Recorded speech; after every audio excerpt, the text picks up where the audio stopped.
దీన్ని బట్టి బేసిక్ ఒక హౌస్ వైఫ్ చెప్పగలరు, ఒక గృహిణి చెప్పగలరు ఇది ఎంత కల్తీ జరిగిందనేది. ఇలాంటి కూర్చోబెట్టి ఇది భగవంతుడికి ఇచ్చి ఈరోజు బుకాయించి తప్పులు చేసి మళ్ళీ ఈరోజు ఏం లేదని మాట్లాడుతూ ఉన్నారు వీళ్ళు. మీరు వివేకానంద రెడ్డి గారు పబ్లిక్గా మర్డర్ జరుగుతుంది, రోడ్డు మీదకి వెళ్ళి చిన్నపిల్లవాడికి తెలుస్తుంది అత్యంత హేయమైనగా చంపేశారని. అది మర్డర్ కాదు, గుండెపోటు అని చెప్తారు. వెండి విగ్రహాలు పోతే, అమ్మవారి విగ్రహాలు పోతే పోయిందంటారు. విగ్రహం కాల్చి ఎవరన్నా అపవిత్రం జరిగితే ఎవడు పిచ్చోడు చేశాడు అంటారు.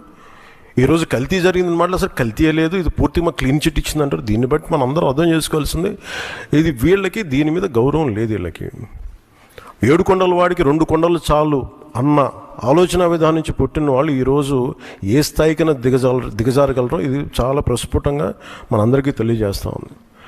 ఇది we're very very clear about protecting the traditional Hindu values, dharmik values. We're very clear about it.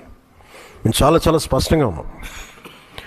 మేము ఇక్కడ కల్తీ జరిగింది అంటే వేరే మతాలు అనటం కానీ వేరే విశ్వాసాలను కించపరచడం కానీ ఎక్కడ లేదు. ఒక తప్పు జరిగింది, అడల్ట్రేషన్ జరిగింది. We're very clear about it.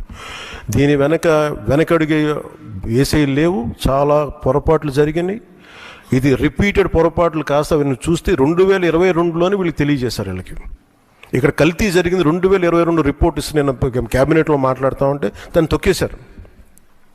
దాని గురించి బయటకు తీసుకురాలా అంటే మీకు తెలిసే చేశారు. వీళ్ళని 2022లో మీకు కల్తీ జరిగిందని రిపోర్ట్ అప్పుడు వాళ్ళకి ల్యాబ్ టెస్ట్ వాళ్ళు పంపిస్తే అప్పుడున్న